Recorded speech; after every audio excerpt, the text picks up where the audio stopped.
It's my privilege to welcome you here today.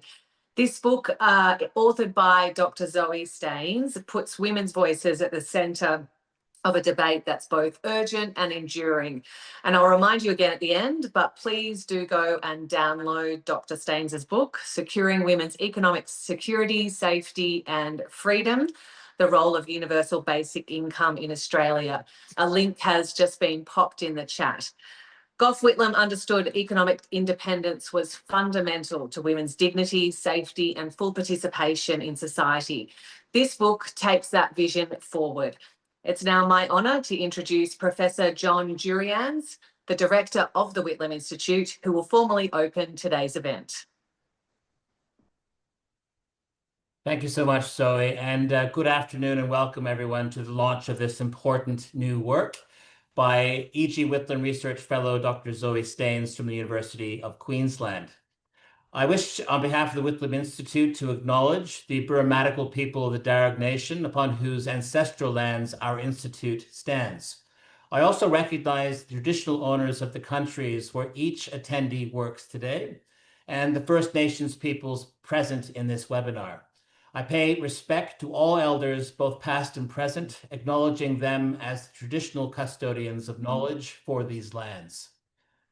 The Whitlam Institute commemorates and draws inspiration from the life and work of the Honourable Gough Whitlam ACQC and celebrates the contemporary relevance of his ideas. In 1972, Whitlam tasked Professor Ronald Henderson to chair the Australian government's poverty inquiry and to investigate all aspects of poverty, including race, education, health, and law. It is now 50 years since Henderson began his report of the Commonwealth Commission of Inquiry into Poverty with the line, "Poverty is not just a personal attribute, it arises out of the organization of society." Building on this legacy, Zoe's work grapples with several key international debates around the gendered effects of UBI, anchoring them through the stories and experiences of 26 women. As a researcher, Dr. Zoe Staines' work is deeply interdisciplinary, critically examining social policy, gender and work, welfare conditionality, coloniality, and rural and remote crime and governance, with a central focus upon addressing structural injustice. The Whitlam Institute is very proud to be able to support this investigation into the potential implications of UBI to support women to reduce poverty, to provide for economic security, to provide and improve autonomy, and to free women from violence. We are very privileged to have the opportunity to hear from Sex Discrimination Commissioner Dr. Cody, who will provide a keynote address, following which Zoe will present her research findings. We will then have an opportunity to hear from a distinguished discussion panel moderated by Commissioner Cody, which will be joined by Zoe, Professor Almaz Zaliki, and Associate Professor Ben Spies-Butcher. I invite the attendees to place all and any questions for the panel in the Q&A function. You'll see that several links have already been placed into the chat, including the open access link to Zoe's new work. So by way of introduction, let me first welcome Professor Almaz Zaliki, a professor of practice in political science at NYU Shanghai. Her research interests include political theory, public policy, and feminist political theory. Professor Zaliki is a member of the UBI and gender team at the Freiburg Institute for Basic Income Studies at the University of Freiburg. Associate Professor Ben Spies-Butcher of the School of Communication, Society and Culture at Macquarie University is co-director of the Australian Basic Income Lab, a collaboration with the School of Social and Political Science, at Sydney University, and the Crawford School of Public Policy at ANU. His recent work includes a book on the politics of the Australian welfare state after liberalisation. Many here will have seen Sex Discrimination Commissioner Cody's exceptional address to the National Press Club on Wednesday earlier this week. Her address, All Voices, Equal Futures, a Vision for Gender Equality in Australia, powerfully identified that Australia is at a turning point in the fight for gender equality. With rates of domestic, family, and sexual violence rising, the safety of women and girls is front and center in both national politics and public conversations. While we have seen progress, Anna said, including landmark reforms of workplace sexual harassment and the paid parental leave scheme, there is much more work to be done. In her address, a link to which I placed also in the chat, Anna challenged the structures that perpetuate inequality and called for leadership that reflects the diversity of our communities. She drew upon the importance of recognizing and respecting people's full identities and lived experiences, and explored how real change means involving men in these conversations and in leading change, sharing care responsibilities and calling out harmful behaviors. This is a vision for a safer and more equal Australia, where everyone, regardless of gender, race, ability, or identity, is seen, heard, and respected.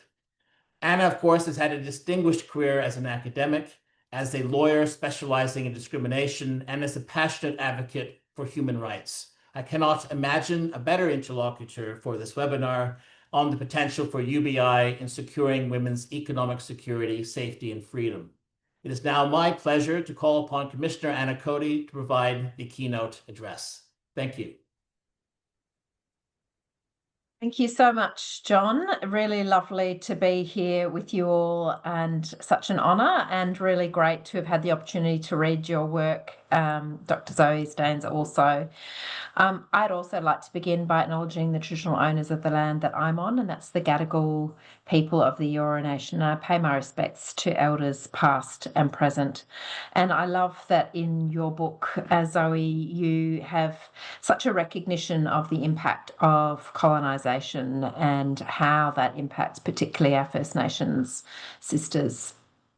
So thank you for the opportunity to talk to you today about economic security as we launch the book, Securing Women's Economic Security, Safety and Freedom.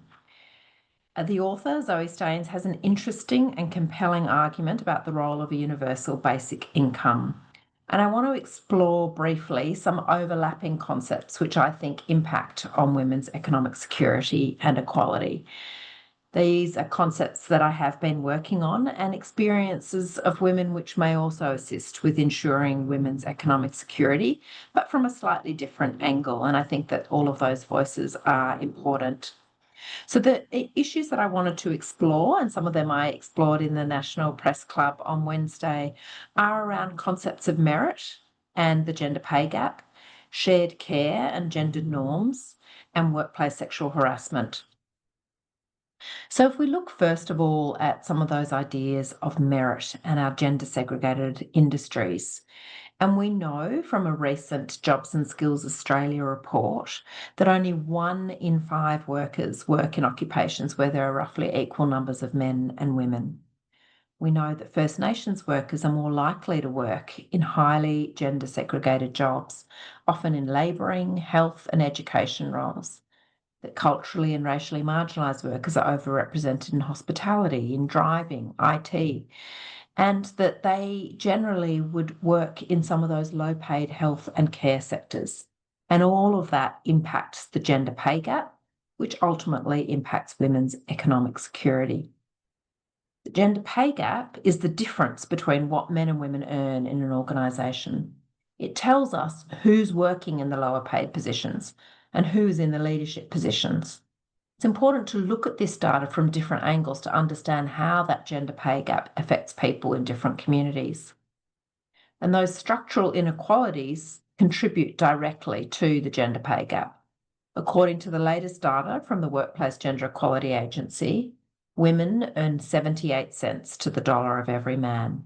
And that gap's even wider for First Nations women who earn 65 cents to every dollar earned by men. And despite progress, women also remain underrepresented in leadership positions across most industries. We often hear of people getting jobs based on merit. And we think that that somehow levels the playing field, that women and negatively racialised people are able to contribute on an equal footing. But actually, it's a concept that was introduced originally to counter nepotism and patronage. Today, it's often understood as giving opportunities to the best person for the job. But psychological research reveals that merit-based evaluations are prone to bias, particularly racial and gender bias, and advantages those who fit traditional stereotypes of what a professional looks like. And it means that people tend to see merit in those who are like them, which then disadvantages women and their economic security. Jobs and Skills Australia found that negotiation, for example, is often seen as a masculine skill linked to executives and leaders. Yet when age and disability support workers, many of whom are culturally and racially marginalised women and First Nations people, use negotiation skills daily to meet their clients' specific needs, such as clients with dementia, it's not recognised in the same way. And the undervaluation of these skills is gendered, and it's one reason why female-dominated jobs have historically been underpaid. Women of colour have reported to me their experience of being told they are not the right fit for jobs. Their brightly coloured clothes, jingling bangles are seen as different, and a quiet manner can be mistaken for lack of authority. Whereas men are more likely to be seen as being meritorious and get promoted. And when they're eventually in leadership positions, they're more likely to offer job opportunities to those who look, think, and act like them. Merit is thus not a neutral or unbiased concept. And when we look at it through a systems lens, we can see how certain groups are excluded. So we need to rethink what we mean by merit. It could mean measuring merit based on a person's potential for future growth rather than past accomplishments. Or it could mean placing value in collective contributions as a team or organisation rather than an individual.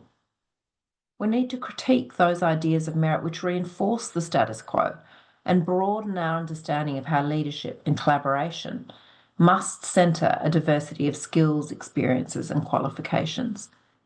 And we need to make sure that that concept of merit reflects the full diversity of talent, including women's talent in our communities.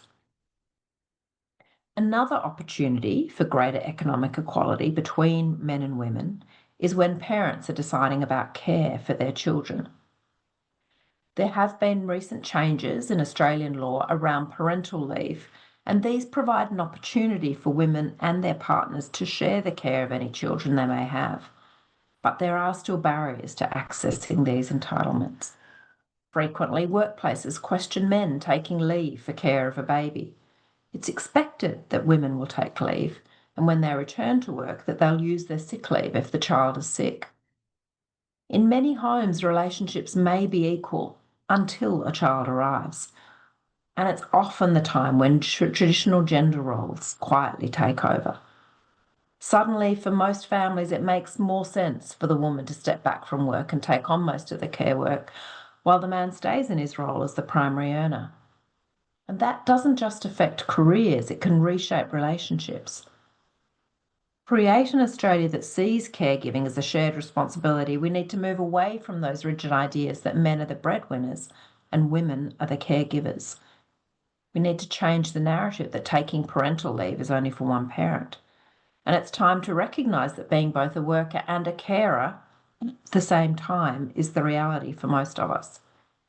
This is the concept discussed in the book, the importance of shifting how we think about care work. In the book, there's substantial discussion of the importance of care work, subsidising the economy, while for some their choice is to engage full-time in care work. But my work has focused on ensuring that care work is more equally shared in a relationship. We know that sharing unpaid care work can help shape long-lasting patterns and perceptions within a family that nurturing, emotional support and domestic responsibilities are not gender traits, they're human ones. And changing these patterns means more than offering parental leave. It means having workplace policies that enable both parents to look after a child and providing adequate pay during leave and earmarking leave specifically for each parent, making it the default, not the exception. When leave is automatically available and parents have to opt out rather than opt in, it sends a strong message that caregiving is valued expected and supported. There was an interesting discussion in the book about whether a discussion of care is just devaluing care work rather than valuing it, and the potential for a universal basic income to shift the valuing of care. I think that's a really important discussion that we have. And also recognizing the race aspects of this and understanding that many women of colour care for other white women's children and so prefer to be paid through the universal basic income to look after their own children. So that, again, those concepts of race and gender that intersect. I particularly enjoyed hearing Emma's story about how the universal basic income was regularly positioned as celebrating the unpaid jobs that people do, which we all do in our caregiving. And also some of that questions raised by the case studies of Erica and Alex, that women are the natural caregivers, a concept which I also challenge around who is a natural caregiver and trying to break that down. Finally, I wanted to talk about another barrier to women's economic equality, also discussed in the book, and that's the experience of workplace sexual harassment. Sexual harassment in the workplace shows how power is misused. We know from the 5th National Survey on Sexual Harassment in Australian Workplaces that 1 in 3 women experience workplace sexual harassment. For First Nations women, women with disability, LGBTQI plus people, and women from culturally and racially marginalised backgrounds, it's 1 in 2 women. So my team and I, recognising this, spent 6 months in consultations across Australia, every state and territory, as part of our Speaking from Experience project, hearing from over 300 people who had experienced workplace sexual harassment. We focused on those diverse experiences so we could better understand how multiple forms of discrimination, like racism, homophobia, ableism and ageism, can intersect with gender discrimination to shape a person's experience of harassment. Contributors told us about unhelpful responses to workplace sexual harassment. For example, not believing victims or minimising their experiences, launching complex and unclear processes that demand a lot from victims, including that they keep retelling what happened, treating the victim as the problem that needed to be dealt with, not the person who had harassed them, not holding the harasser to account or listening to the victim survivor's needs for safety, and lacking cultural safety in response. For example, one First Nations woman told us about her experience of her workplace's response, isolating her from her community and resulting in blowback from community leaders that impacted her profoundly. Contributors also told us what helpful responses to workplace sexual harassment would look like. For example, having training and accessible information on their rights as workers, including in relation to workplace sexual harassment, being believed, validated, and having their report taken seriously, and having options for whom they could report to, and for that person to be trauma-informed, and having clear and transparent policies and processes, having their needs and safety prioritised, and for action to be taken and harassers to be held to account. We heard in the book from Casey about her experience of harassment and also sexual harassment at work and the impact that that had on her economic security.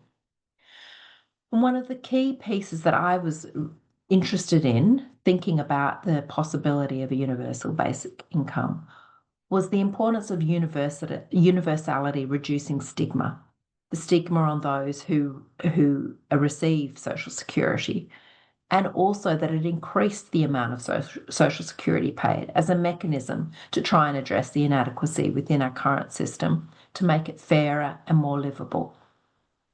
We know that for women leaving violence or domestic and family violence, that it's also really important to have their own income as their income, not as in the current social security system being counted as part of a couple and assuming sharing of income within a relationship. So thank you for your book. Really great to hear some of your ideas, and I look forward to our panel discussion and also hearing from you, Dr. Zoe Staines, about some of the findings that you found through your research. Thank you. Thank you so much, Commissioner Anna Cody. I really appreciate those introductory comments. They set the scene very, very nicely.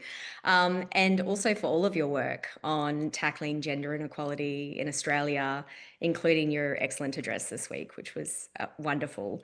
So I very, very much appreciate you taking the time to be here today and for facilitating our panel discussion as well. Thank you so much. I want to acknowledge that I am joining from the unceded sovereign lands of the Yagara and Turrbal peoples up here in sort of sunny Meanjin today, and I want to pay my respects to elders past and present. Thank you all for being here today for the launch of this book, which was written and published with the very generous support of the Whitlam Institute. To Professor John Jurians and the wonderful Whitlam Institute team, I'm very, very grateful for your support to do this research via the Whitlam Fellowship, and also the encouragement to actually publish it via or in book form. I probably wouldn't have done that without your encouragement. So particularly as an open access book and for funding that opportunity as well. Thank you very, very much. I want to also briefly say a quick thank you very much to Professor Almaz Zalaki and Associate Professor Ben Spies-Butcher for agreeing to be here today and to share their own incredibly learned and incredibly valuable perspectives in this debate about UBI. These two people have been working on UBI and thinking about UBI for much longer than I have, so I really love that you're here today. Thank you so much.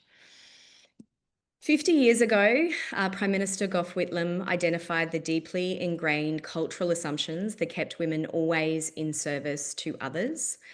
And today, as Commissioner Cody has also just pointed out, despite progress and workforce feminisation, these assumptions continue to shape women's lives in incredibly profound ways. Women perform 76.5% of all unpaid care globally. That's about 4.2 hours daily versus men's 1.7 hours, with gaps widening across class, race, and ability lines. First Nations women in Australia, for instance, spend roughly double the time on unpaid care compared with non-Indigenous women, representing a foregone salary of around 81K to 180,000 AUD annually. Overall, Australia's unpaid care totals 650 billion per annum, although that figure's a little old now, it probably needs to be updated, but it's sat at just over 50% of GDP, which is incredible. This work's social and cultural value, plus its role in propping up the formal economy, is of course harder to estimate. As Nancy Fraser notes, the economy expropriates and free rides on this labour to sustain itself. This unpaid care nurtures the paid workers the economy depends on. Meanwhile, and as Commissioner Cody also points out, women earn just 78 cents to the dollar earned by men in Australia. On a global scale, women earn just 68.4% of men's incomes, with the Global Gender Gap Index, which considers not only economic participation, but also educational attainment, health, and political empowerment, sitting at 31.5%. As Commissioner Cody's work also importantly points to, women continue to be vastly overrepresented as victims of domestic and family violence. And this is especially the case, again, for First Nations women in Australia, as we've seen particularly in the recent inquiry into missing and murdered Indigenous women. These circumstances will probably not be news to many of you joining here today. They do continue, however, to raise critically important and pressing questions about the best strategies for ensuring women's economic security, safety, and freedoms into the future. Typically, it's the case that public policy responses to such questions are refracted through a liberal feminist lens, which prioritises the perceived need for human capital investment in women to lift their labour force participation, while also improving their representation in higher paid sectors and positions. This is crucial work, of course. And it's exemplified in continued calls to shatter glass ceilings that prevent women's advancement in paid work. At its core, however, this approach undervalues the unpaid care and the other work that women, but also all genders, do beyond the remit of the formal economy. It also perpetuates the artificial prioritisation of paid work over all other forms of productivity and relational labour. a phenomenon that has really only arisen relatively recently since the European Industrial Revolution. Ironically, it does so while at the same time consistently making demands for paid workers to achieve a better work-life balance, with the responsibility for achieving this elusive balance being shifted back onto the worker themselves, regularly with little or no attention to how institutional structures make this near impossible for many. Under this current approach and at the current rate of change, the gap in labour force participation across genders will not close until around 207 years from now, while it will take around 104 years for the global gender pay gap to close and 134 years to reach parity on the Global Gender Gap Index.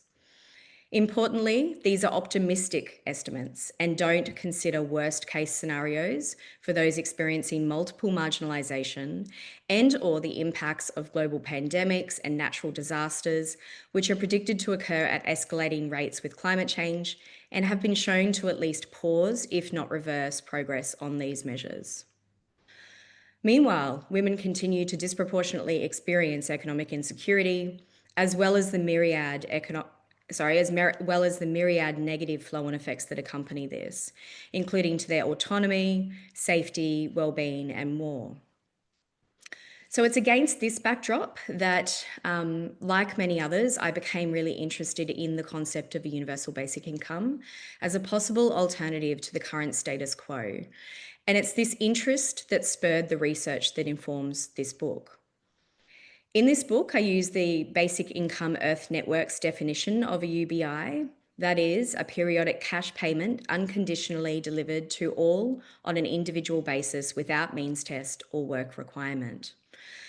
This, of course, differs from the status quo for providing economic support to those in need across Australia, which is, at least in the social security system, means tested and highly targeted, as well as being heavily conditional on job search and work for the dole activities, mutual obligation activities.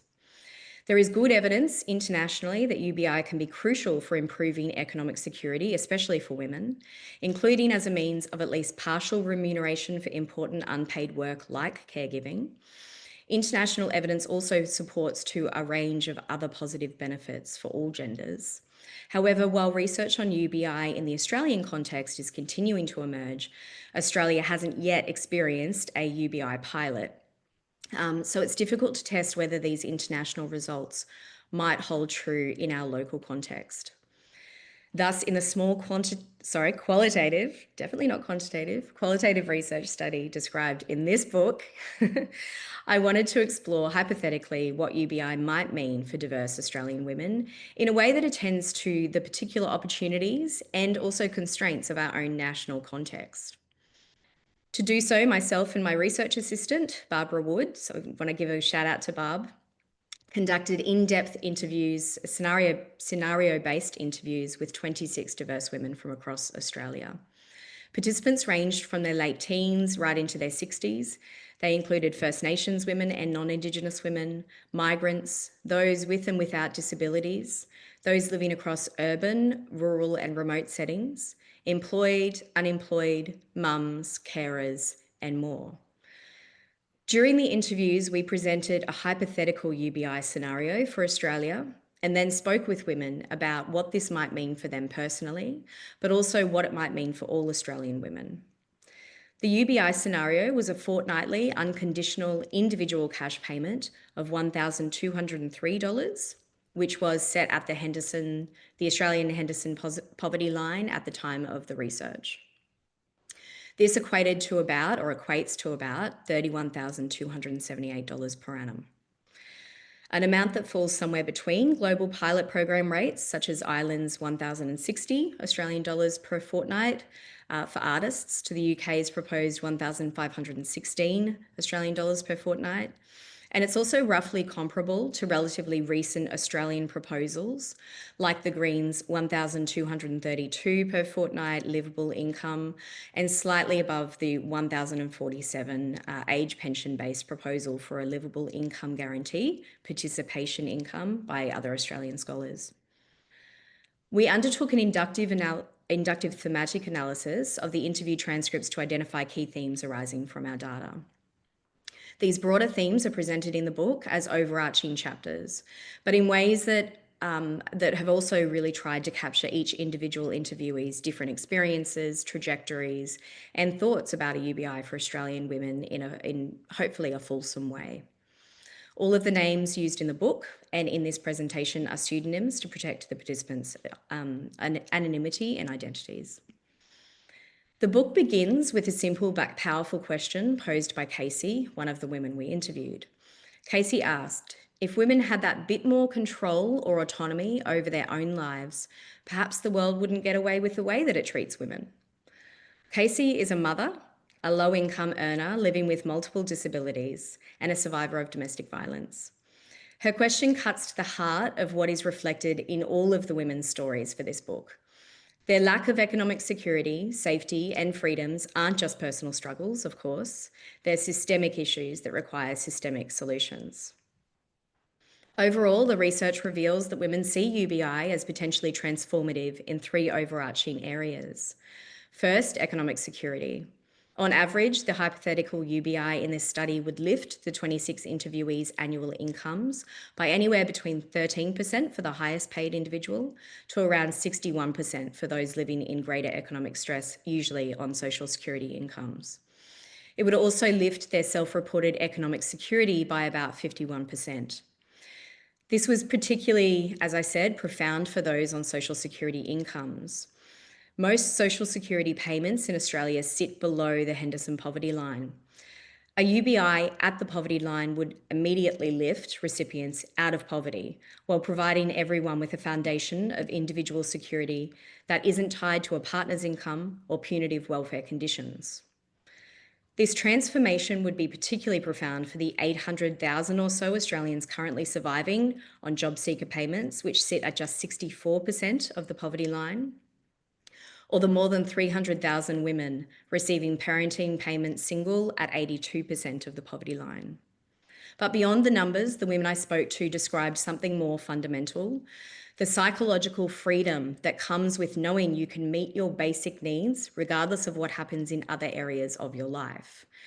As Bindi told me, UBI would mean just having my own agency, autonomy over my life, and being able to know that the choices I'm making are because I want to make them.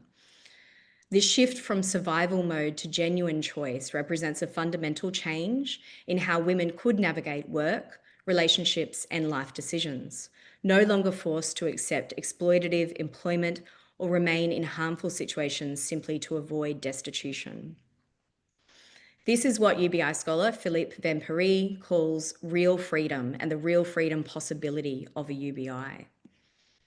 Secondly, and relatedly, women talked about how a UBI might provide freedom from violence, or at least help to provide freedom from violence.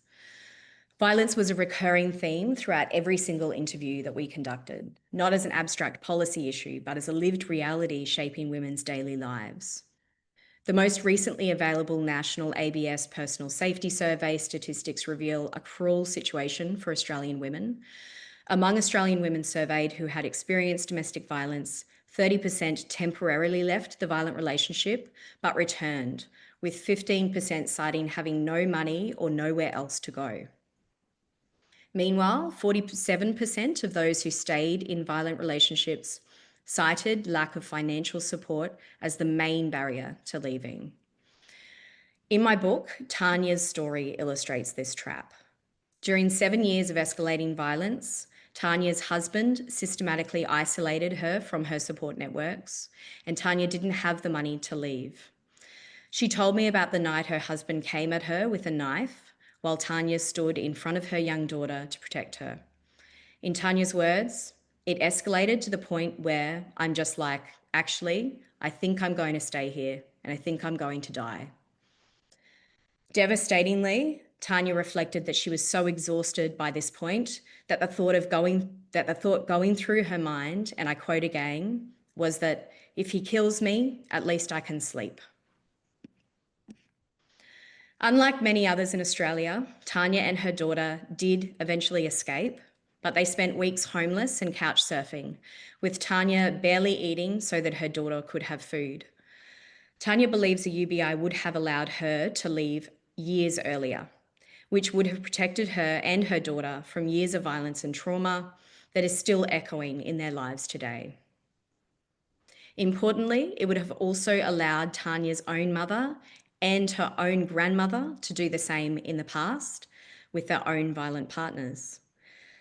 Despite surviving in poverty after leaving, Tanya refused to approach Centrelink for Social Security support because previous encounters had been so harmful and, in her words, so psychologically draining.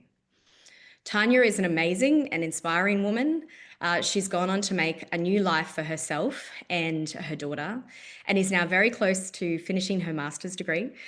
She now works in healthcare, and she told me, "I've seen women die from domestic violence. I've done CPR on them when they've come through my doors, and a UBI, it would have saved them." This story points to the broader structural violence, how our social institutions can perpetuate the very harms that they're meant to address.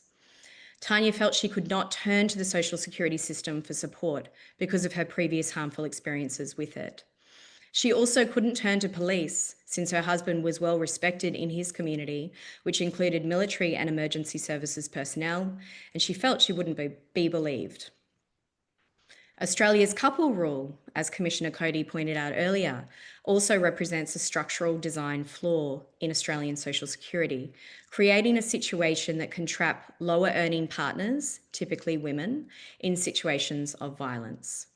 The couple rule treats couples as a single financial unit while ignoring power dynamics within relationships that may mean economic resources, like incomes, are not shared equally across the household or even at all. For Holly, who had experienced violence from her partner after moving in to live together, the couple rule meant that her disability support payments were reduced to just $90 per fortnight because of her partner's higher income, an income that she had no access to. As she put it, this meant she was trapped in the relationship, and I quote, "There's not any room there for squirreling anything away to leave when you're on $90 a fortnight." Even Australia's escaping violence payment reflects systemic mistrust.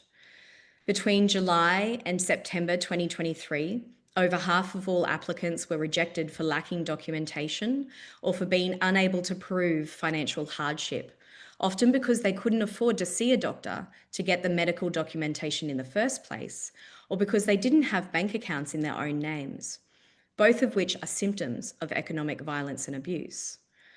UBI's potential really becomes clear again here. Unlike targeted payments requiring proof of victimisation or payments tied to a partner's income, UBI would provide immediate unconditional access to an independent income. As Erica explained, a UBI would give a woman an out from a relationship. She could plan how to get out and how to leave. Of course, women are also reflected on UBI's limitations. It's not a panacea. No technical solution can really ever completely solve domestic violence. What emerged was recognition of violence as a broader system maintaining gendered power relations, something that UBI alone cannot solve. Nevertheless, UBI offers potential not as a complete solution, but as one crucial tool addressing what Terry defined as the real barrier. As she explained, much of the focus of DV policy is on raising awareness, but, and I quote, "Women aren't stupid. They know the red flags in violent relationships, but there are actual barriers in place for them taking action." And I think a big part of this is financial insecurity. In addition to considering freedom from violence, third and finally, women also talked extensively about how UBI might help support their basic health and well-being. The stress of financial insecurity takes a profound toll. Women spoke of postponing medical care, living in unsuitable housing, and the mental health impacts of constant economic worry. Frequently, they argue that a UBI could enable more proactive healthcare and reduce the chronic stress that undermines their well-being. The health impacts women described were both immediate and cumulative. Pat, living on a disability support pension, could only afford reasonably cheap food that wasn't good for her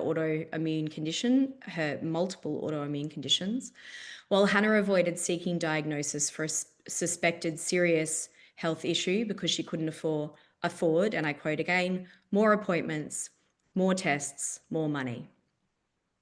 For Shania, the inability to afford modifications to the shower in her home to accommodate her disability meant that she now had to keep her head permanently shaved. She was no longer able to have regular enough showers to keep her hair clean. In Australia, where even bulk billing GP visits are becoming scarce and specialist appointments can cost hundreds of dollars out of pocket, these aren't isolated experiences. Women repeatedly described the impossible calculus of choosing between health needs and other essentials, dental care dismissed as a luxury, psychology sessions rationed despite ongoing trauma, medications skipped to pay bills. But the research also revealed something deeper: how financial stress creates a cascade of health problems that extend far beyond individual medical needs. Tam described how living on poverty-inducing unemployment benefits left her feeling abandoned by society, anxious and depressed, as well as socially isolated, unable to even afford to get on the tram to go and see her friends. This isolation compounds mental health struggles while limiting access to the social support networks that are themselves crucial for well-being. A UBI could interrupt this cycle, enabling women and all Australians living in poverty to shift from crisis management to genuine self-care. But again, let me be clear, and as I've already alluded to, UBI is not a panacea, of course. The women's stories also reveal that fundamental structural changes are, of course, needed. Australians need better childcare, healthcare reform, housing policy reform, and perhaps most critically, continued efforts to challenge the gender norms that place disproportionate care responsibilities on women while devaluing that care economically. There is still also considerable work to be done in reforming attitudes towards women in Australia.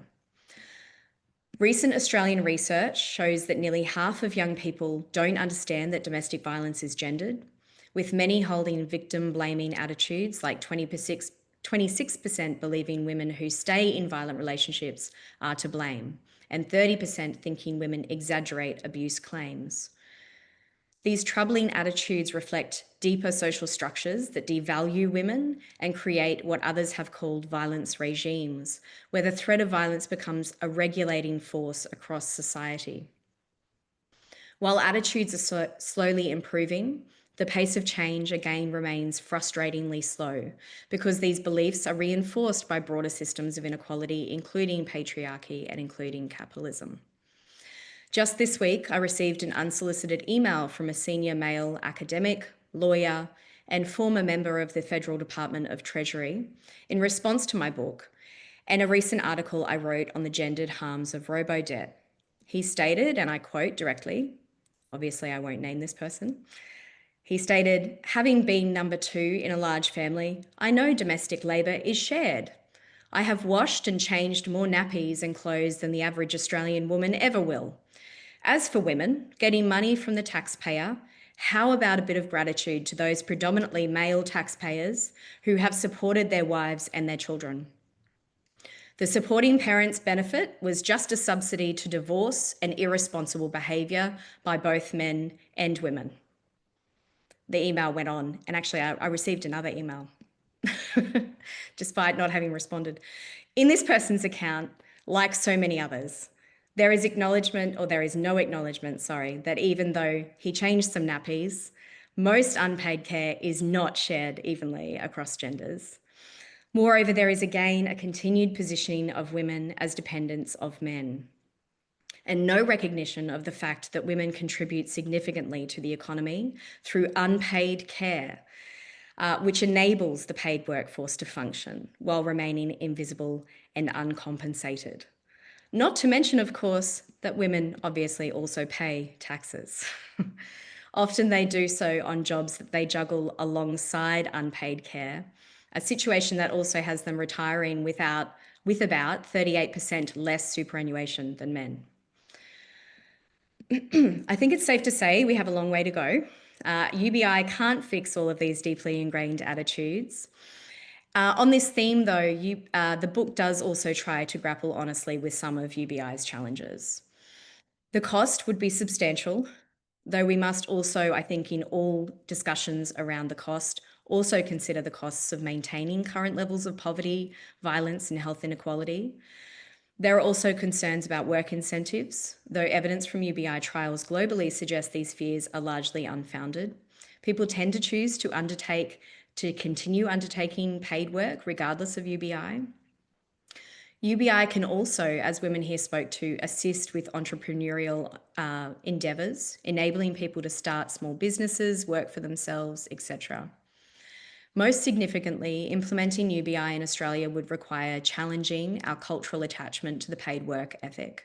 The idea that paid work is and should be the only legitimate path to economic security. This ignores the reality that our economy depends on unpaid work, still undertaken predominantly by women, and could not continue to function without it. What struck me most in the stories that women told was the intersection of individual resilience and structural constraint. The women we spoke to demonstrated incredible strength and resourcefulness, but they shouldn't have to. The systems that are supposed to support them, social security, healthcare, housing, too often fail or harm them. Australia faces a choice. We can continue with incremental reforms while women remain trapped by economic insecurity, or we can consider more transformative approaches that recognise a basic level of economic security as a foundation for human flourishing. The Henderson Poverty Inquiry that John referred to earlier recommended a guaranteed minimum income for Australia, a proposal that was never implemented as neoliberal policies took hold. Perhaps it's time to revisit that path that wasn't taken. However, whether or not UBI becomes reality for Australia, this research points to urgent reforms that are needed now. Removing punitive conditions from social security and ensuring adequate payment rates, addressing the couple rule that undermines women's financial independence, improving access to healthcare and childcare, and continuing the vital work of challenging gender norms. Ultimately, this book really isn't actually about UBI. It's really more about imagining and working towards a future where economic security, safety, and freedom aren't determined by the sex you're assigned at birth or the gender that you choose to live as. Much of what I argue and point to in this book has been argued and pointed to before by others, definitely. However, genuine change is very, very slow to come.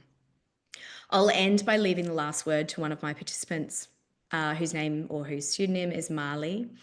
Whatever approach we take to imagining and pursuing the good life in Australia and beyond, it needs to be one that would allow a lot more people to live with dignity in a way that they choose and that enables more people to thrive instead of just surviving.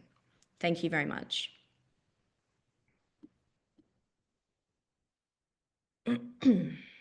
Fantastic. Thank you so much, Zoe. That was a really great overview of the ideas in the book. And I loved some of the pieces that you picked up were stories that really touched me as well within the book. So thank you so much for that. We're now going to welcome some of our other participants, and we have some questions for the various participants on this panel. And we're going to start with you, Ben. And I was just wondering if you could tell us a little about the history of this issue in Australia and also some of the reasons why it's rather a polarising issue at community level. Thanks very much, Commissioner, and thanks very much, Zoe, and to the Whitlam Institute for having us. This is a wonderful conversation. It's a really important book, so thank you very much for writing it and for inviting me along. I also acknowledge that I'm on Gadigal land today, so I also pay my respects.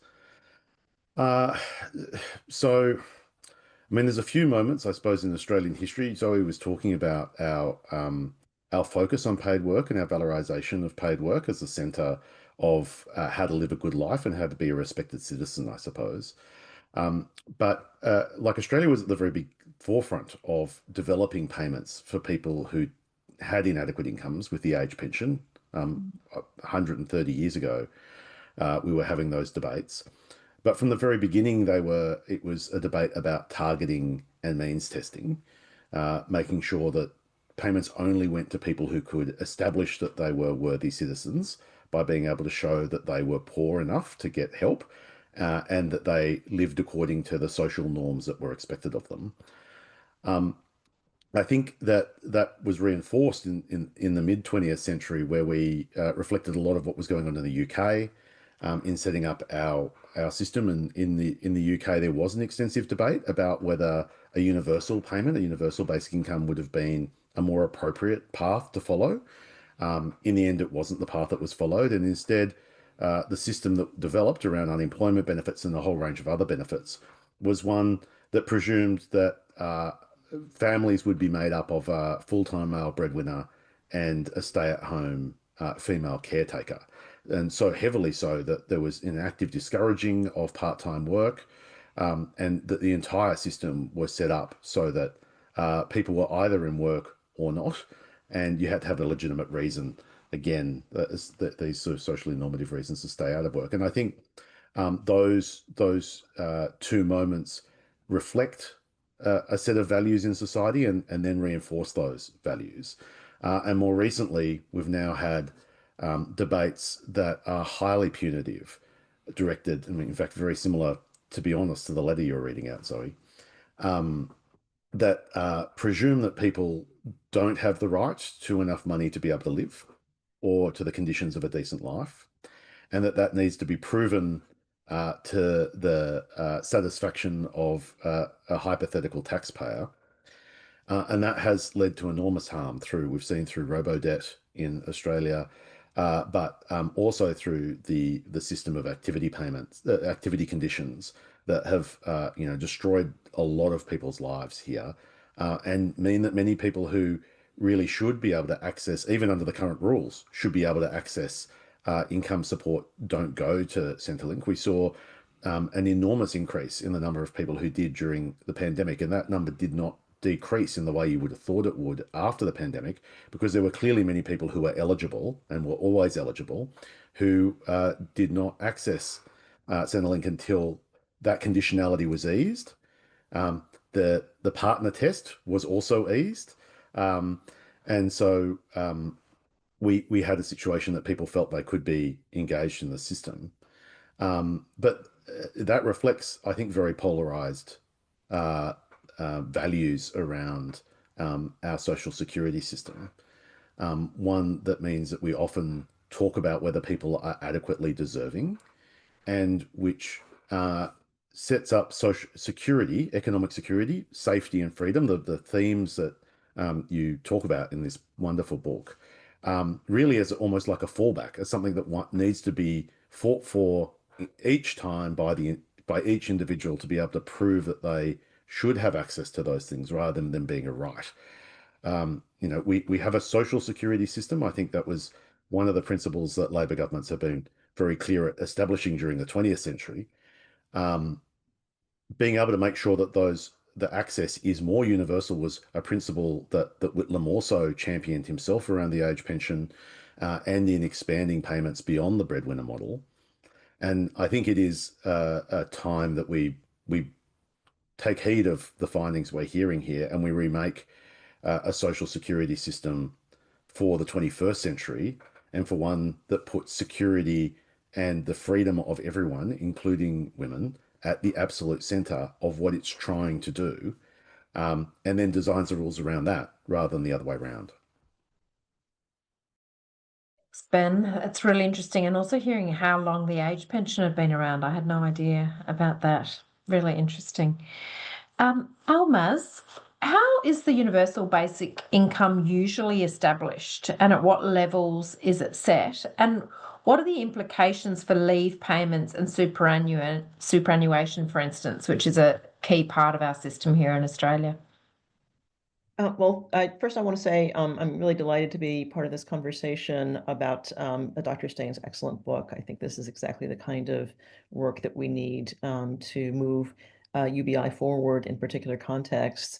And in that light, I will say that in fact there are no UBIs anywhere else in the world, no permanently established basic incomes. So I can't answer the question you asked directly Dr. Cody, but I do think that just as Dr. Staines has done in this book, often using a recognized government defined poverty threshold is a way of situating UBI in a way that the public understands and is salient for the public. So I think that was an appropriate choice here as well. But when we think about the level of basic income, we really need to be thinking about a couple of things in addition to the level of the basic income payment itself.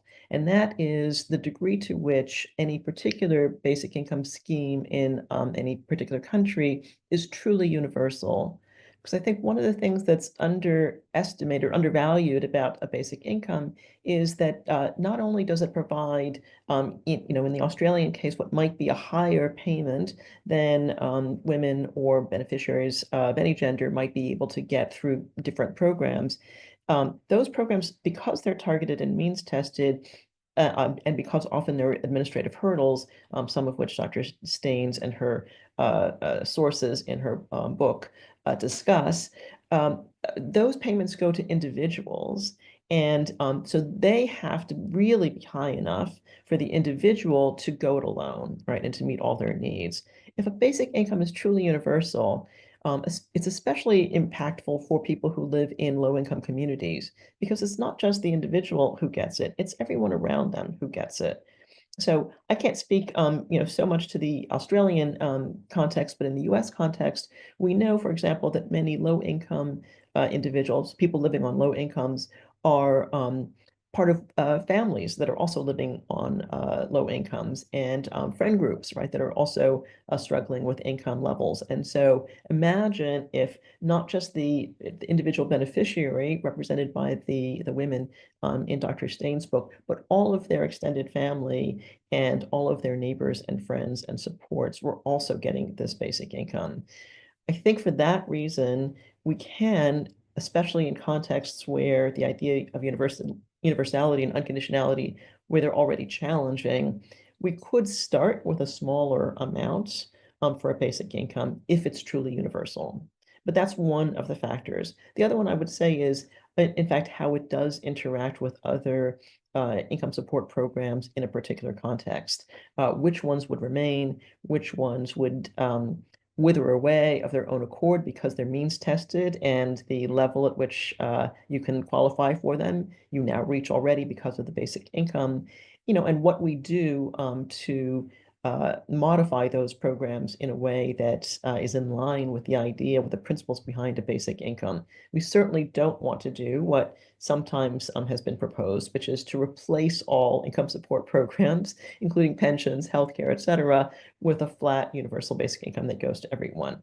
We know that that's not going to work, and that's not going to increase economic security for most people in most contexts. So it's a question both of how universal the basic income is and also what other income support programs are available in a particular context that really determine what the level of the basic income should be. In terms of programs like superannuation, the other important thing to consider is that, and Dr. Staines has said this in her presentation as well as in her book, UBI is not a panacea. UBI cannot solve all of the problems in our modern capitalist societies. What it can do is provide a foundation of economic security.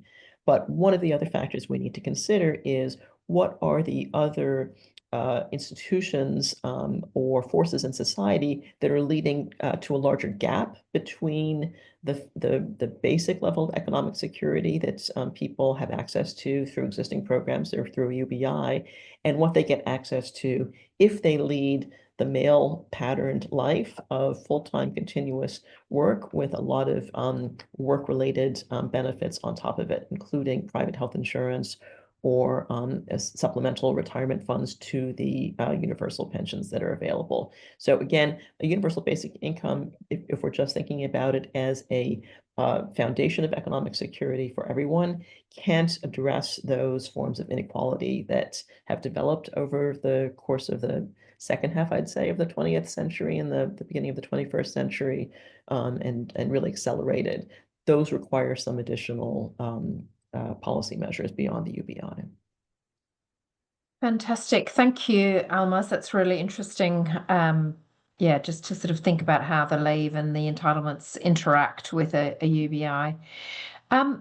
We've also got some great questions coming in. Thank you for those. Please keep them coming. And Ben, I was wondering if you could elaborate a little bit on the model you've proposed for Australia and how that would fit into the existing social security services system. Yeah, no, thank you very much. And this, I think, partly also goes to one of the questions that Michelle put in the Q&A as well. So yeah, as part of our work at the lab, we were looking at how we might adapt some of these ideas to the Australian context. And, you don't very often have radical reorientation of all of the policy settings of a country. So, often you have to, things develop in a particular cultural and historical context. So we're thinking about how might you do that. And a lot of that reflects exactly what Dr. Staines was saying in terms of her research of some of the elements of a universal basic income and how we could move towards those elements. So an important one is getting rid of the partner test and making sure that payments are genuinely individual. We need to get rid of the activity tests to make sure that people have some form of income, enough to be able to live a decent existence as a right, rather than having to jump through a whole series of hoops, which are increasingly designed to be punitive.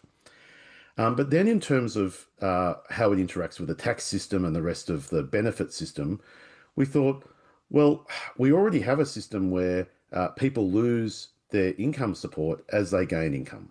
And that's almost exactly like income tax. In fact, it's a lot harsher than income tax. You lose 50 cents in the dollar, you even lose 60 cents in the dollar for every extra dollar that you earn when you go into the workforce. Maybe what we should be thinking about is reducing that withdrawal rate from those benefits. So we can take the current model of job seeker, for example, which is the basic unemployment benefit in Australia. We can individualize that. We can get rid of the conditionality associated with it. And then we can reduce the means testing of it. And we said, well, what if we had a principle that where the means test, the amount you lost through a means test and the amount you paid in tax, that when you added those together, that rate was progressive. So that rate was higher for people on high incomes and lower for people on low incomes. We think that's actually the principle that's embedded in our system, but is not realized through the current system. And so we built a model that was around that. And it's still expensive. As Dr. Staines says, this costs money. But we're talking now at the size of other large programs that Australians might be familiar with. So the kinds of spending that you might have on Medicare or the NDIS that is at least in the ballpark of the sort of world that we inhabit and that we can kind of be a bit familiar with. And we also looked at what that would mean if all of that income, all that extra spending was raised through taxes. What would that mean for Australia overall? And we found that even with the tax revenue that was needed to do that, and we were using a similar kind of rate to a little bit earlier to what Dr. Staines used, we found that Australia's overall tax base would go up to about the OECD average. That is the average of other rich countries, because Australia is quite a low taxing country now. And then we looked at what it would do to poverty and income inequality, and we found that it would reverse the income inequality increase that we've seen since, we might say, the era of neoliberalism, since like the early 1980s. It would be entirely reversed by this measure. It would significantly decrease poverty and across all categories of poverty. We also think that it would do the sorts of things that Dr. Staines' research says, which is to provide a sense of security, of freedom, of safety, things which are not actually very well measured by our measures of inequality and of poverty. They don't talk about the risks that people face. They just talk about where they are right now. And so we found that was it was optimistic. It was a bit utopian, but it was realistic as well. So this is the kind of medium-term future that I think you really could see in Australia. That it is a pathway. But the individual elements, I think, of it are also a way of thinking about the kinds of reforms. I think that's exactly what Dr. Staines was saying earlier, that we should be thinking about each of these elements, about making sure that the base rate is adequate, about removing these unnecessary conditionalities, about winding back the partner test, and moving towards individual payments and reducing the level of means testing so that people who are engaging in part-time work and using that as a stepping stone to getting more economic security don't have to watch, monitor absolutely every shift they have to make sure that they don't actually put themselves backwards by accidentally earning too much. So they're the elements I think we could realistically move towards right now and would make the system a lot better. Thanks, Ben. That's really pragmatic and helpful suggestions. And Zoe, your research encompasses important and timely themes about productivity, support for early childhood care, and feminised sectors of the workforce. What are some of the policy dimensions of the UBI that you think governments must address? Yeah, thank you, Commissioner. And I think we've spoken to this a little bit already in our previous responses probably, but obviously the wider notion of productivity, what is considered productive labor is much broader than just paid work. And that doesn't only encompass things like unpaid care, of course, but it also encompasses things like volunteer work, things we already do that are unpaid and crucially important for communities. It includes things like environmental care work, also very crucially important, and particularly crucial in First Nations contexts in terms of thinking about social emotional wellbeing models and links with country and spiritual connections with country. So UBI really kind of really gets us to question and sort of test this, whether this very, very narrow notion of productivity that we still carry with us and is reflected in most of our social and economic policies is actually adequate for creating a good society into the future. And I'd say it really suggests it's not adequate. In terms of early childhood care and feminised care sectors, so certainly, obviously, early childhood care came up a lot in my discussions with women for the book. The UBI tended to have different possible impacts for women's own kind of understandings of what they might do in terms of early childhood care. Some women definitely talked about the need to or the possibility that would provide in terms of being able to take additional time off to provide that crucial work of unpaid caregiving, particularly to young people who were living with disability. So, particularly supporting young children with disability who might have been receiving some support through our National Disability Insurance Scheme, but for whom there were lots of unmet care needs as well. Women also talked about potentially being able to purchase commodified care as well for their children through UBI payments. So the ability to then actually find, early childhood care for their children. As we know from the recent actually inquiry into early childhood care as well in Australia, it's incredibly expensive and it's only getting worse.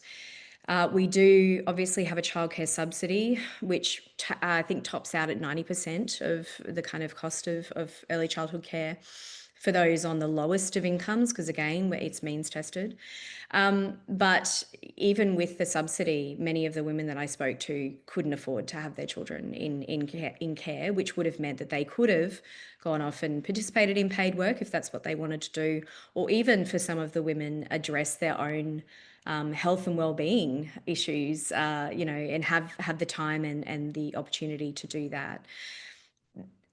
Early childhood care in Australia obviously is also not just about money and affordability, it's about access as well. And a lot of the women that I spoke to talked about what are referred to in the literature as sort of childcare deserts, right? So areas where either the early childhood care centres or childcare were just so full up that the waiting lists are years long. I myself had that experience with my daughter when she was just born.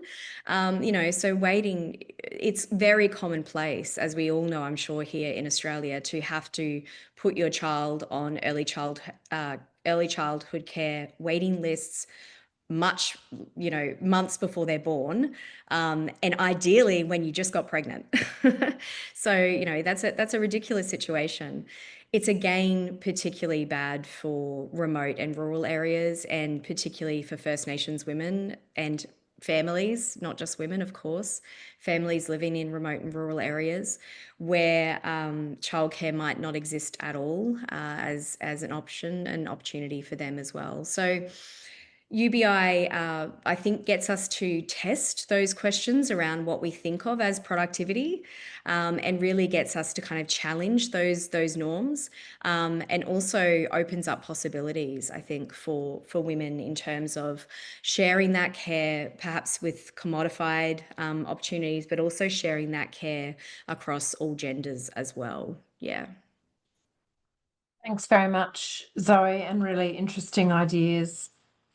Almaz, your research has highlighted the importance of universal caregiver models rather than focusing on the UBI as a way to achieve parity for women in caring roles.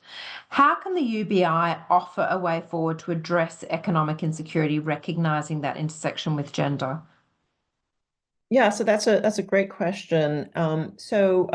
This universal caregiver model is, as Dr. Staines mentioned, one that's been formulated by philosopher Nancy Fraser, and she contrasts it to the two other ways in which we can think about the provision of care in society. One is the universal breadwinner model, in which, and I think you can say, for example, the United States is a good example of this, where there really are very few supports for care directly. Everybody is just expected to go to work and to earn enough money to somehow solve the care situation on their own. Obviously, that model has problems. The caregiver parity model, one could think of that as being represented by the Scandinavian social welfare states, where care is highly commodified, and in fact, the care sector is occupationally segregated, right? So it's mostly women who provide that care, but they're getting paid for it. That's one form of caregiver parity. The other is kind of embedded in the idea of the family breadwinner model, where as long as women accept their dependence on a male breadwinner, they're also incorporated into the income support system through family benefits. But the universal caregiver model is the one that's really the most not only gender neutral, right? Many of our social policy programs, in many of the countries today are nominally gender neutral, right? They don't talk about husbands and wives or men and women, therefore workers, right? And the idea is that everybody can be a worker or a carer.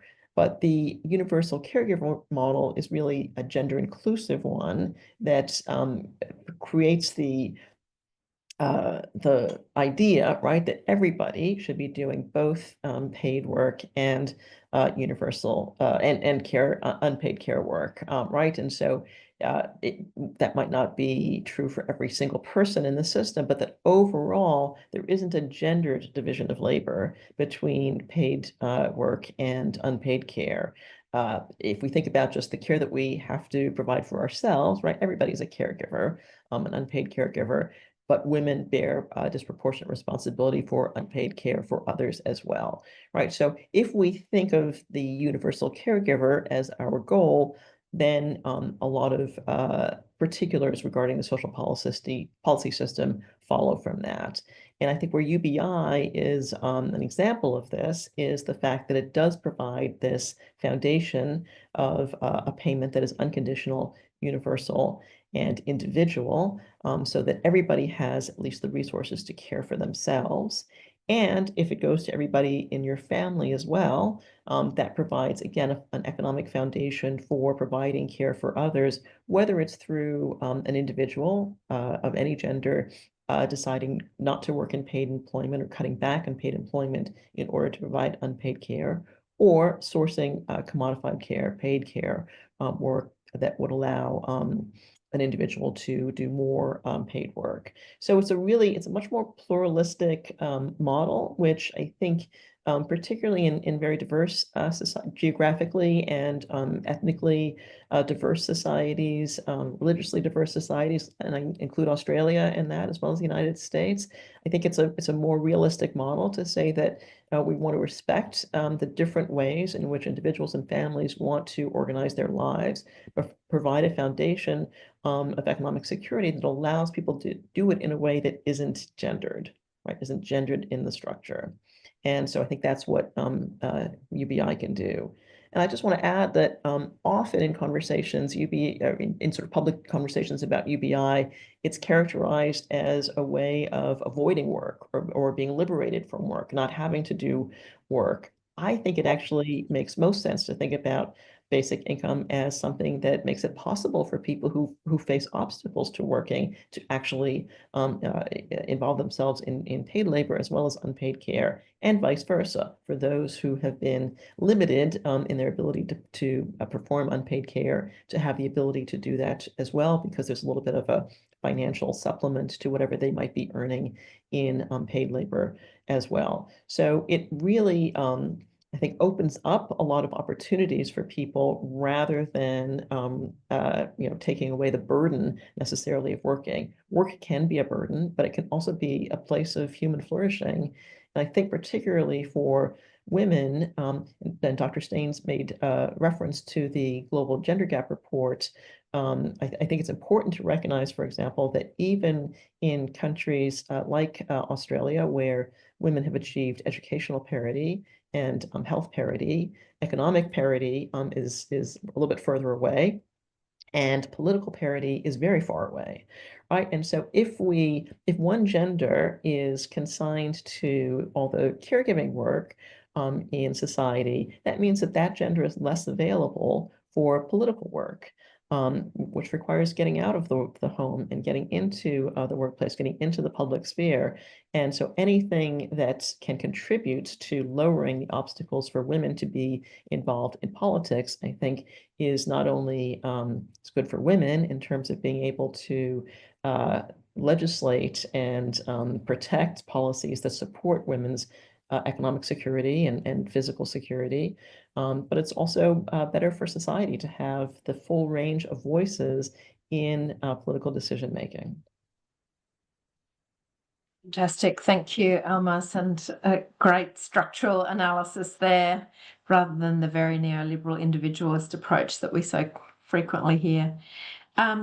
Zoe, you have the last question, and then we'll go to some of the questions that we have from our participants. There's a lot of discussion in the book about the benefits of reducing conditional payments. How can and should UBI differ from other forms of social assistance? Yeah, thank you so much. And Ben, please feel free to jump in as well. I know that you do a lot of work around this, but UBI differs fundamentally, of course, because it is unconditional. So it removes all of those conditionalities that are currently characterising, for instance, our social security payments in Australia.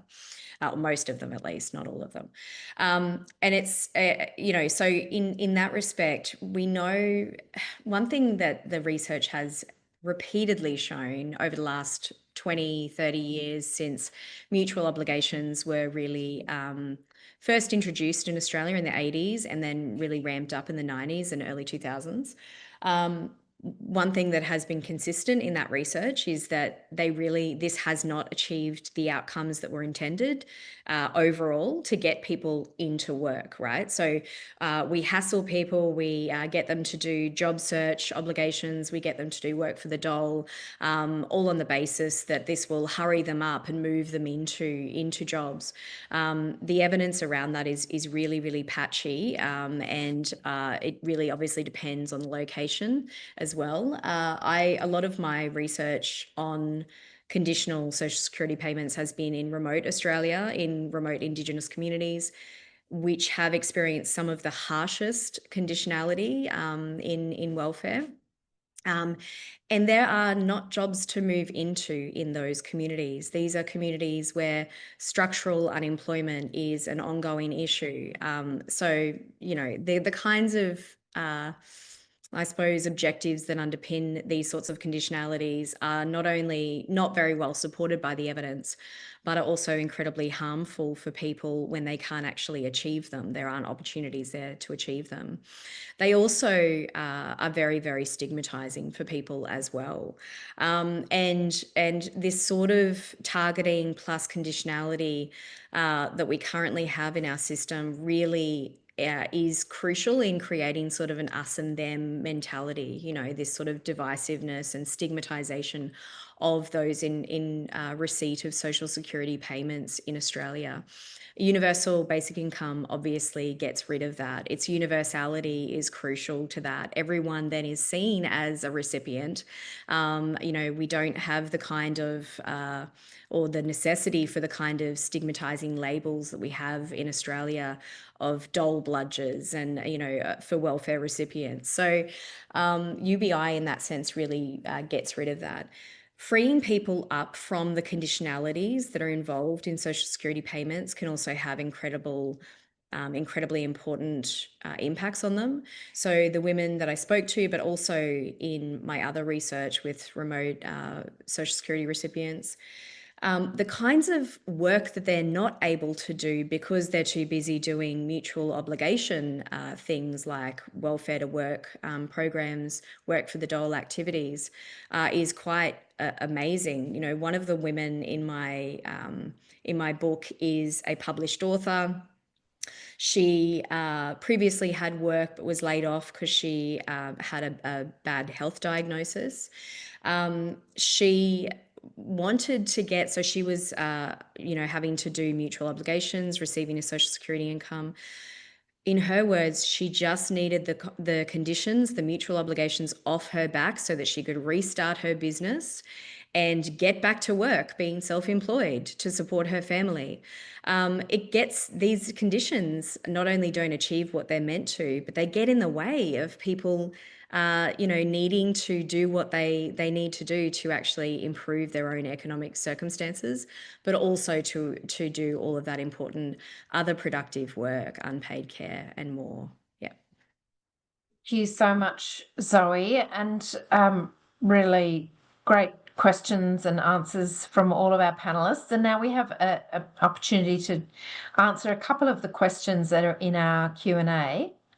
And I just wanted to particularly just respond to the anonymous attendee and thank you for sharing your experience. And absolutely, you encapsulate there the experience of many of those who are referred to and who are quoted and who provide the absolute content of this book. So thank you so much for sharing, and I'm sorry, and it sounds like it's a really hard time for you. I wanted to go to the question around why we don't, Kerry Pacey's question around why we don't have an official measure of poverty, and particularly recognising that 1 in 7 people are in poverty in Australia. Wondering if perhaps Ben or Zoe, you wanted to answer that question? It's all yours, Ben. I think it's a really good question, Commissioner, and thank you very much, Kerry, for asking it too. Obviously, the Henderson report did propose a framework for being able to measure poverty, and the Henderson poverty line is still tracked by Melbourne University, but it's not the official measure. There is an ongoing debate about exactly what should be the measure, but I tend to think that one of the reasons we don't have this is to do with the same reason, the political will around fixing the benefit system itself. That we don't have the kind of political commitment to eradicating poverty as foundational to part of the Australian political settlement. And an important point, first step to doing that is making these kinds of measures ones that governments have to report against regularly, that we debate and we discuss deliberately. And there are good ways of doing that. Look, we have an Economic and Inclusion Committee that has been established now through the Australian Parliament, and I think it's a good place to start that conversation again. It has started doing some of that work, but we really do need this. I think it's a good question and a good call to action. Thanks, Ben. I'm just going to try and squeeze in 2 questions before we have to hand over to the other Zoe. Michelle's question, how would a UBI apply to children and to people with higher needs, such as disabled people? Zoe or Ben or Almaz? Almaz, would you like to take that one and talk to UBI for children? Sure, thank you. Yeah, so this is one of the things that I think is, if I can put on my academic hat here, right, and talk about the debate in the academic world over basic income, it has been quite dominated by men, and particularly men from European countries where there are often already child allowances, and so the needs of children are not particularly foregrounded in the general debates about basic income in the academic literature. Again, from my particular perspective as an American who's very familiar with the American social policy system, we have no child benefits, and so we have a very high poverty rate for children. In fact, children have the highest poverty rate of any demographic group in the United States. So again, I think it's slightly context specific. If you're in a country that already has a decent level of support for children or for the aged, 2 things that we lack in the United States, then perhaps the basic income is really only necessary for working aged people. But I think that the principles and the ethics of a basic income suggest that we need to make sure that people at all life stages have the resources that they need in order to live a decent life. And so if other forms of income support do not support children directly, then the basic income should go to children. And certainly any country that has a large number of single parents raising children, or single mothers in particular, who are almost always more economically disadvantaged than single fathers raising children, then a basic income that goes to children is a perfect way of targeting higher benefits to the most vulnerable families, because families raising children where there are 2 adults can split the responsibilities for paid labor and unpaid care between 2 adults, whether it's in the gendered single breadwinner and single caregiver model, or in a more egalitarian split between the 2 adults, or through the purchase of commodified care. But single parents and single mothers in particular can't do that. And so a basic income that also goes to each of the children can bring the family income up to a level where a single parent has some of the same opportunities and choices that a 2 adult family raising children would have. And I would say the same thing is true, when we look at support for the aged. Many countries with advanced economies have a kind of a universal pension amount that is often supplemented with contributory pensions as well. Where that doesn't exist, or where the levels are below the amount that would be needed for a decent life, then a basic income should also go to the aged. In terms of those with disabilities, again, I don't think a basic income can solve all the needs of people with disabilities, but at least in some social policy systems, the ways in which disability is assessed make it very difficult for people with less visible disabilities to access any support for the disabled. And so a basic income, again, I think can provide a foundation of economic security for those whose disabilities are intermittent or not as severe, and might mean that with the basic income, there isn't a need to jump through all the hoops of getting disability-specific care. But certainly there are people who have severe enough disabilities that we also need a disability system as well. Thank you so much, Almaz. And I think that we've run out of time now to address the other questions, but all fantastic questions. Really, really thank you very much for your contributions. And now I'm going to hand over to Zoe Delamar to give us our final ending. Thank you. Thank you so much, everyone, for being here today. Associate Professor Ben Spies-Butcher, Professor Alma Zellicki, all the way from Shanghai, Sex Discrimination Commissioner Dr. Anna Cody, and of course, Dr. Zoe Staines. It's not only because we share a name that you're so incredible, it's mainly because of the work and research you're doing. So many of the things you said today actually made me gasp out loud. I don't have a very good poker face. And even though I have read parts of your book, just hearing them being said was really deeply meaningful, and it has given me some homework to do. Dr. Staines' book, Securing Women's Economic Security, Safety and Freedom, is now available. I'd encourage you to read it, to share it, to talk about it, to post about it, tweet about it if you're still on that platform, wherever you are online. Please let Zoe's words be heard and listened to and actioned. Finally, I'd like to say thank you to everyone who came online and spent lunchtime with us this Friday. Stay a friend of the Whitlam Institute. We are a Prime Ministerial Museum. We're stewards of the Prime Ministerial Home at Cabramatta in Western Sydney. And I may be biased, but we have excellent informative events. Next month, Michael Kirby is launching original research on human rights at the Institute in South Parramatta. It would be wonderful to see you there in person. And the month after that, we are hosting a significant forum on the 50th anniversary of the dismissal in Canberra. Both events are free. Most of our events are. We'd be delighted for you to join us in person. Go and visit whitlam.org or follow us on all the normal social platforms. We'd love to see you there. We'd love to have your voice heard amongst many. Many thanks again. Have a good day, and thanks for attending. Thank you very much.